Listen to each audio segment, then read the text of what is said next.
Well, I too want to thank the organizers for this opportunity, in particular kind of the broad interdisciplinary nature of this talk, of this symposium. It's really great to see all of the diverse discussion of topics. I want to tell you a story that's a deep dive at looking at what I think are the principal chemical challenges for doing really an awesome thing that nature's been able to do, which is to take CO2 and make basically our entire built world out of it. Right? So most of our world really consists of taking CO2 and fixing it into molecules that make up most of the stuff around us that's not rock, basically. Most of the organic matter around us. And that, it turns out, to recreate in an artificial system is extraordinarily challenging. And I'll describe at least what those challenges are, though I have to caution you that we haven't, in at least the year or two that I've worked on this, been able to find the key solutions to those challenges. But we know where we're looking, I think. I want to thank the two graduate students who really did the work here, Anna and Megan, and they've been phenomenally good at tackling this extremely challenging problem. So what Tom mentioned, and this is something we can discuss later on in the discussion, is different approaches to actually having a sustainable energy cycle. And in my view, it starts with actually noting that a lot of our society works off of using electricity, essentially electron motive force, to do heat and work, right? So a lot of society runs off of that.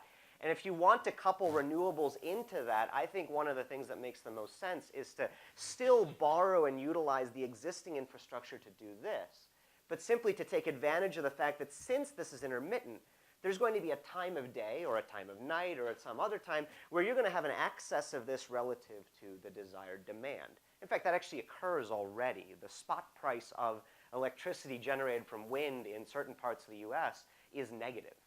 And that's because the demand is simply not as high as the supply at certain times. And that's a problem, right, because there isn't a way to store it.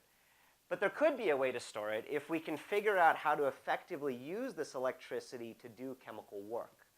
And so I agree with Tom in that one of the best ways to do this is to store it in a chemical fuel, because you put two electrons together in a very, very close space, which is to pair them in a chemical bond. And that's actually the most energy-packed, most volumetrically dense way you can do that. And so that could consist of a cycle like this, where you take excess electricity, you combine it with water and CO2 to make O2 and a fuel. And we can debate kind of what would be the ideal fuel for that, and then recombine that either in a fuel cell or by direct combustion, depending upon the desired need. And this is a really tough problem. And so if you think about society, sort of the growth of the Industrial Revolution has really largely been driven by combustion, as Tom mentioned. And what we really want to do is be able to reverse the combustion reaction. And that's very, very difficult. And part of it has to do with the fact that this is a very uphill reaction. But we have the energetic input. How do you practically couple the energetic input that comes from a solar panel or a wind panel or any other electricity source to be able to drive this chemically uphill reaction? And in my view, the most practical way to do this is to split this into two electrochemical half reactions. So what you basically are doing here is you're saying, okay, well, if I want to take CO2 and water and make a reduced hydrocarbon fuel in O2, one way to do it is to take the water and oxidize it to O2 plus protons and electrons. And there's a certain potential here. That's E denotes basically a voltage that's necessary, and I have to apply a value more than that to be able to drive this reaction in the forward direction.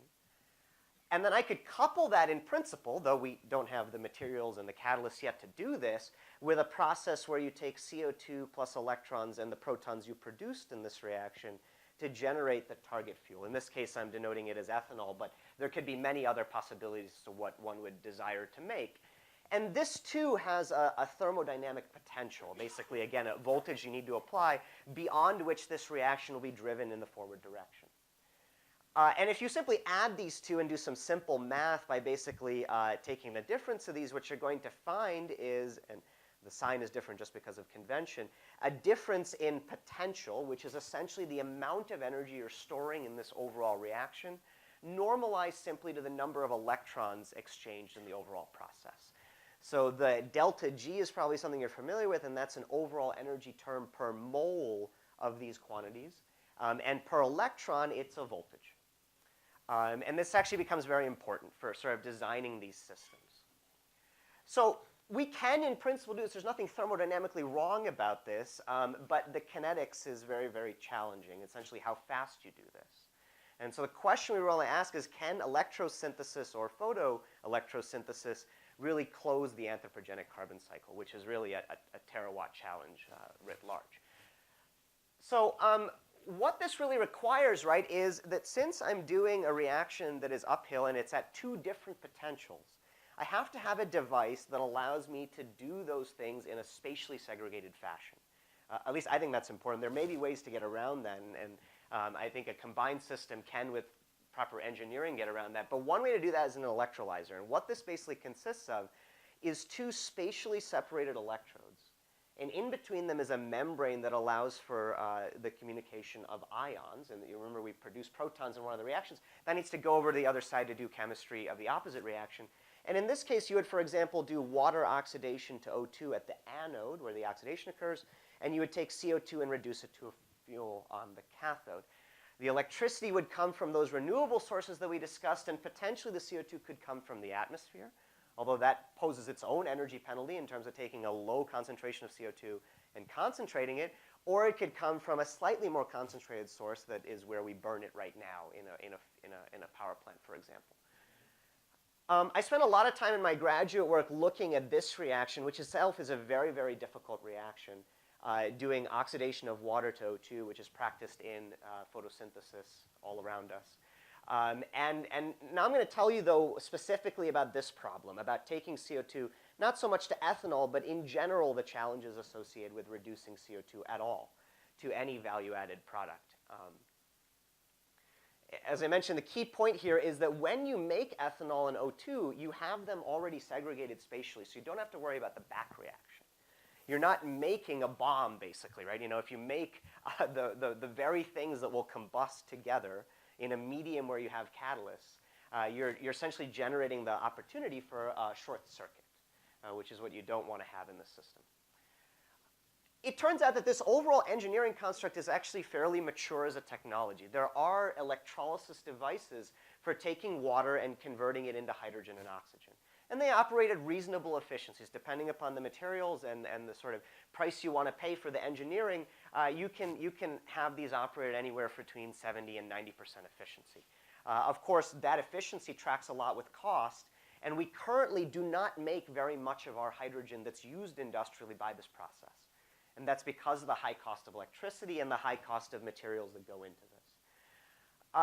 But as much as there's a technology for this, there is no technology to electrolyze CO2 to a fuel. You cannot go to any supplier, no matter how much cost you want to pay, how much price you want to pay, and actually be able to do this. And the principal reason is because there's no way to, in a viable technological sense, do this reaction, take CO2 to a fuel. And I'm going to describe to you part of the reason that is and kind of what we're thinking about in terms of solving that challenge.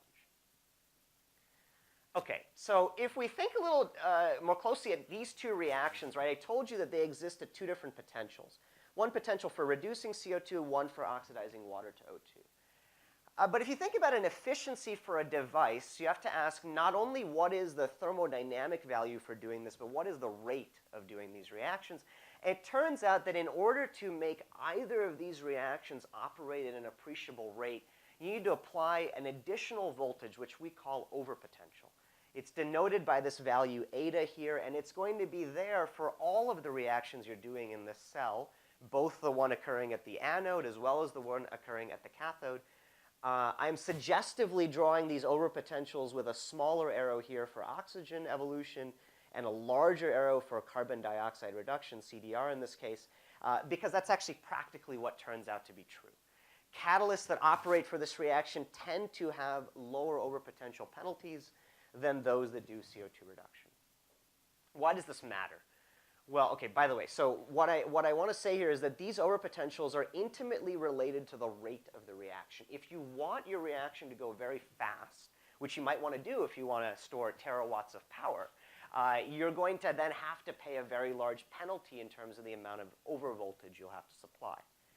And here we define that rate as simply a current, the number of electrons flowing through the electrode, per area per time, right? So charge per unit time. So that correlates to the amount of molecules of product you're making per second per unit area. And we'd like to maximize this because that means we use less materials and we can store more electricity. But the overpotential is ultimately very important because if you look at the efficiency for the equation for efficiency of energy storage, right? I don't want to store electricity and lose 50% in the process of even making it, because then that means I need a lot more devices and a lot more materials cost. And how you calculate efficiency is fairly straightforward. You simply ask, how much energy am I storing in making these chemical bonds versus how much energy do I have to supply in the voltage? And so the denominator here is the intrinsic thermodynamic value plus these overpotential terms, and actually a resistive term, but that's an engineering problem.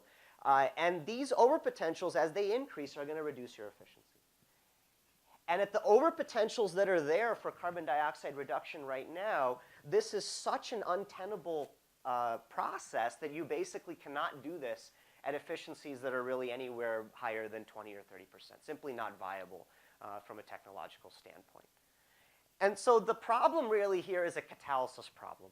These reactions occur at polarized, basically voltages applied to electrodes that are bathed in electrolyte solutions. And so the question we ask as a group is really, how can we better understand and engineer the reactivity at these surfaces to be able to make these reactions operate more efficiently?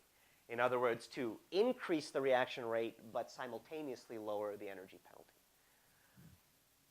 Okay, so if we want to think about sort of how that's done, we have to first ask, well, what is the rate we want to get to, right? So it turns out if you look at water electrolysis, which is a fairly mature technology, that is because those catalysts have actually been developed for a number of years, for probably the better part of 50 years. In contrast, carbon dioxide reduction catalysis has really been only explored for the past, I'd say, 20 years. And even there, from a purely phenomenological standpoint. I guess what I mean is that we know a lot about the nitty-gritty details of how to make hydrogen. We know almost nothing about the nitty-gritty details of how to make carbon dioxide into a fuel. All we really know is phenomenological, which is to say people have tried certain materials and they've observed certain trends. But we know nothing about the sort of details of why, right? And I can summarize really in 2 sentences what the state of our knowledge largely is in this field, which is done really work by a Japanese chemist, Hori, who basically categorized different metals for the products they generate and the efficiencies they operate at. So if you look at the periodic table, metals that are like cadmium, indium, tin, mercury, thallium, lead, bismuth, tend to produce a certain reduced product of CO2, which is formate. Formic acid is in ants. It's a simple reduced product of CO2. Carbon monoxide, another simple reduced product of CO2, tends to form on a lot of these other metals: palladium, silver, gold, zinc, gallium. And one is an outlier, which is copper, which it is known, though in very small quantities, tends to generate higher order products, things that have carbon-carbon bonds, but does it at very low efficiencies with very, very high overpotentials. Why this is the way this is still extremely opaque. It's very, very poorly understood. And I'm going to tell you what we've tried to understand about it. The one catalyst that operates at least with the lowest overpotential, that sort of has the highest efficiency for taking CO2 to anything, let alone to something complicated like ethanol or methanol, is gold. And so we spent a lot of our initial work sort of understanding how gold does that reaction as a proxy for understanding how to design better systems. Actually, an organizer of the session who wasn't able to be here, Matt Cannon, has done some impressive work, and really the field has advanced in recent years largely by taking these metals, which were previously explored as just thin films, and nanostructuring them, basically increasing their surface area. And this is an image, a cross-sectional image that shows a nanostructured gold electrode. And Matt Cannon's group has shown probably what is the state-of-the-art in gold CO2 reduction catalysis using a system like this. But what I want to stress is that these sort of approaches still haven't gotten us anywhere where we need to be. So if you even look at what is, I would say, economically unviable but technologically viable H2 production, the rates of the reaction are on the order of 0.25 to 1 amp per centimeter squared. The current state of the art in catalysis for CO2 reduction is barely at 10 milliamps per centimeter squared. So the challenge really here is to make a catalyst that's about 10 to 100 times higher than the current state of the art. And we are only beginning to kind of learn how to do that. And I would argue you can't do that by sort of doing this purely phenomenologically. You can't just screen a bunch of things and hope to get those sorts of gains without some fundamental understanding of how the reaction actually operates, which is really non-existent at the moment. Okay, so the way I approach this problem is by thinking about mechanism, right? So we think about the sequence of events that takes you from the starting material to product. And the easy way to distill this is to look at a reaction, say it's CO2 converted to methanol. Now that reaction takes 6 protons and 6 electrons, and at a very crude level, we could say of all of those electron transfers, we can divide those up into 6 elementary steps. Now there may be many more, but this is a simple construction to sort of identify that. And I told you that the potential that you apply each of these electrons can be written on sort of a number line here, and the overall reaction, the energy required to drive this overall reaction is represented right here, and it's right around near 0 on the reference scale we use. But the sequence of events may involve individual electron transfers that occur at much higher or much lower energies. And this sort of sets up an energy landscape for this overall process. And this energy landscape, what I'm describing here is a really bad energy landscape, because what you have here is one of the steps, the first electron transfer, that's at a very, very high energy. And that very, very high energy is going to almost very closely to a first approximation translate into the overpotential you need to apply. So fundamentally, making a better catalyst means taking this energy landscape and translating it into something like this, where you now have all of these redox processes in this multi-electron sequence occur at a very, very similar potential. Now, how to do this practically is challenging, but we have some ideas, and I'm going to tell you about that for the remainder of the talk. And if you're able to do this, you can drastically lower the overpotential and still have a very, very high rate. And this is a concept called redox leveling. Okay. So it's been known from both a theoretical standpoint and by some fairly good mechanistic evidence, I can show you more in the later portion of the talk, that for many reactions, it's the first reduction of the CO2 molecule that is the most kinetically challenging. And so if you think about what you're really doing here, in that first reduction, if that is where all the overpotential is going, it's basically saying that the barrier to taking a metal surface, where these reactions usually occur, and dumping one electron into CO2 while that molecule absorbs to that surface is very kinetically challenging. And that means you have a very, very high overpotential. Now, it turns out, and it turns out that you can actually lower that potential quite a bit, or at least it's hypothesized you could do this, and people have calculated this, by not only transferring an electron, but simultaneously, and I do mean simultaneously, transferring a proton.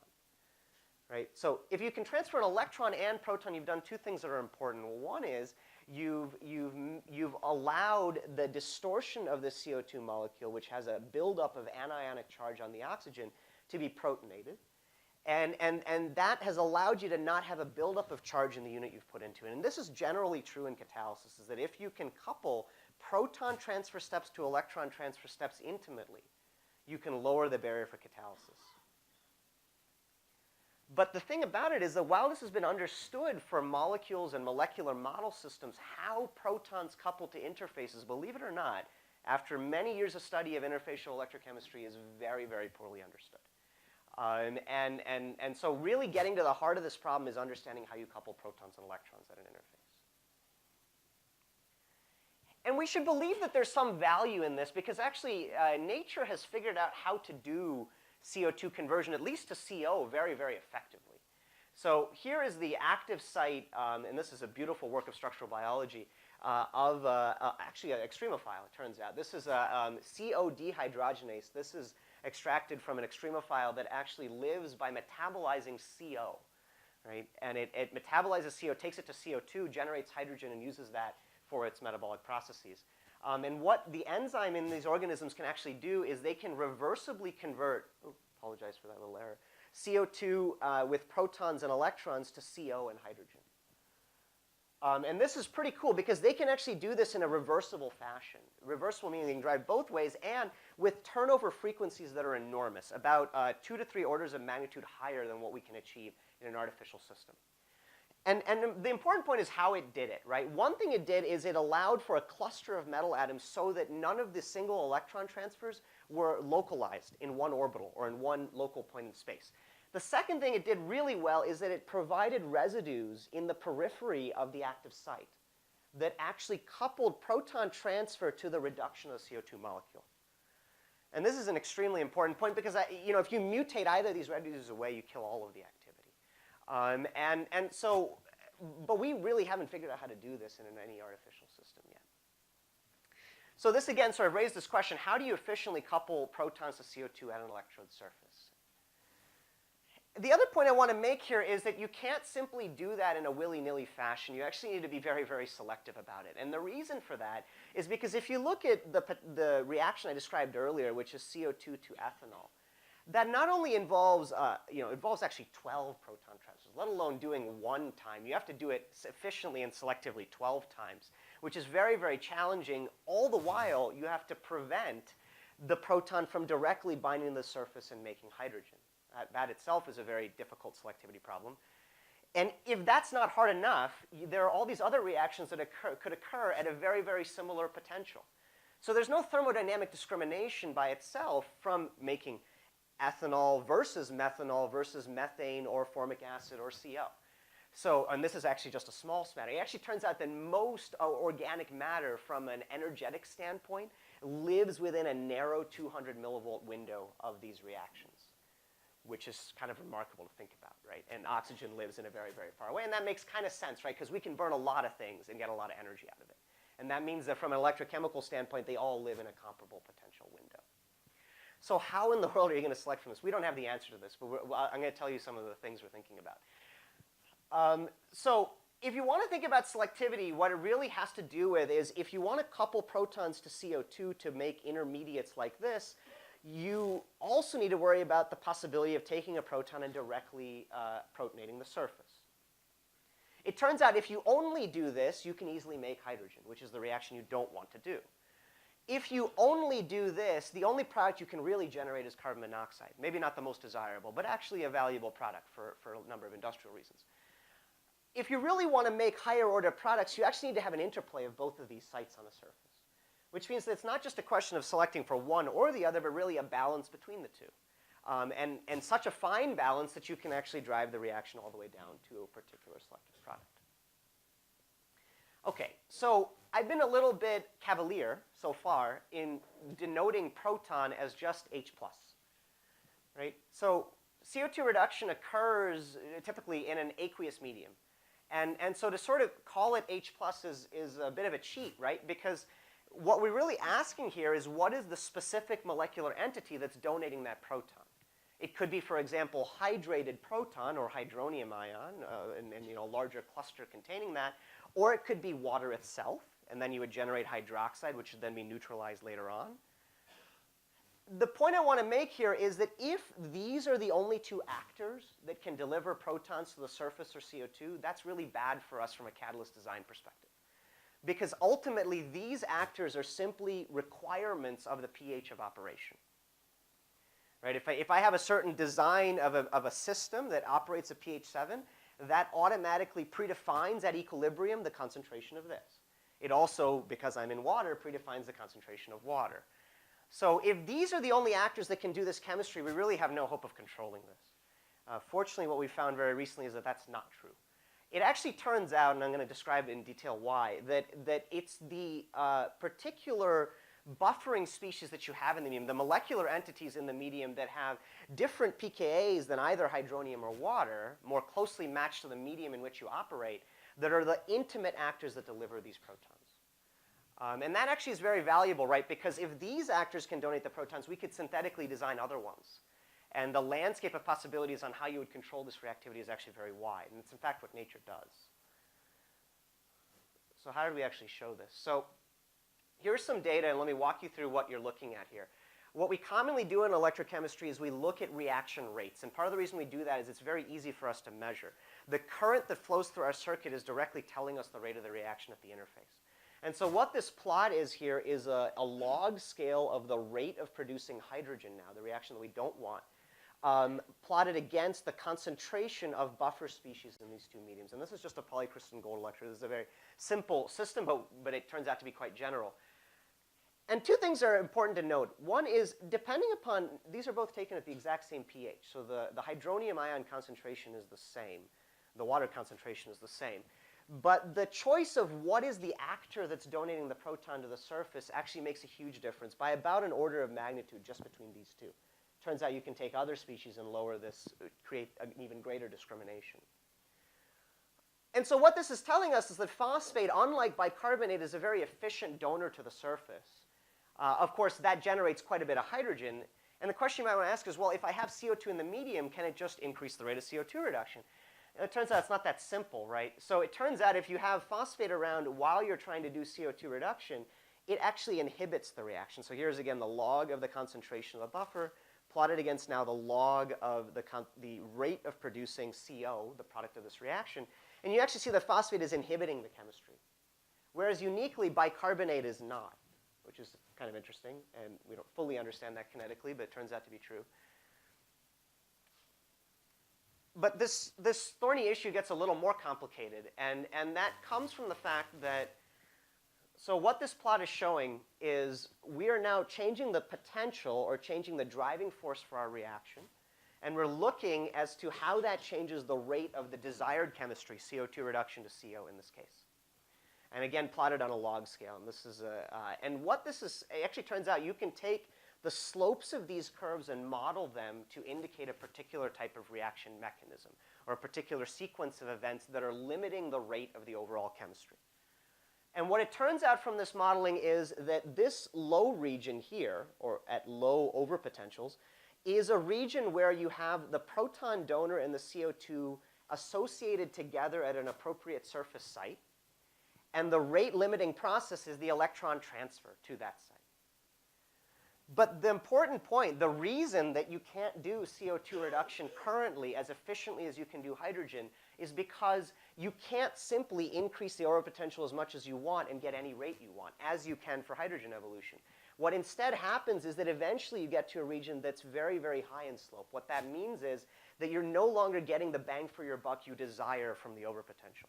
In this region, as you increase overpotential, you're getting barely a half an order of magnitude change in reaction rate. And that's because now the electron transfer is not what's rate limiting.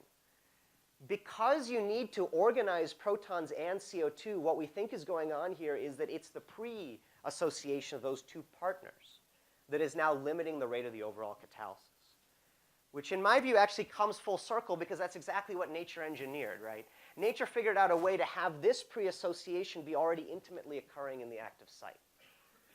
And what we have not been able to do yet is be able to create a surface where you already predispose the proton donor to be in close proximity to the CO2. And that's actually what we're thinking about doing. Right? So what this leads us to the conclusion from all this mechanistic analysis is that the key limiting factor in CO2 reduction is really an issue of proton management. And the issue of proton management can only be done by taking what would otherwise be a bimolecular reaction, having to bring two partners together, and making it a unimolecular reaction just as a protein environment provides. And so what that really means is engineering a surface where you provide the proton donor local to the site of CO2 binding and activation, which is itself a problem, but because we know that it is sensitive to the molecule you choose that donates that proton, we have every reason to believe that synthetic chemistry will afford us the opportunity to do this. So with that story, I'd like to just conclude and tell you, I hope that I've shown you that really catalysis is the key to being able to do these complex energy storage reactions. And that within that, it's really a question of having selectivity and efficiency for proton management just as much as it is constructing the right active site on the surface. And that ultimately, we really need to design something that's as intimately sort of defined as nature's active site to be able to do this transformation if we wanted to do it on the scale and efficiency that we would need to sort of store terawatts of power. Lastly, I'd like to thank some people involved and turn it over to the next speaker.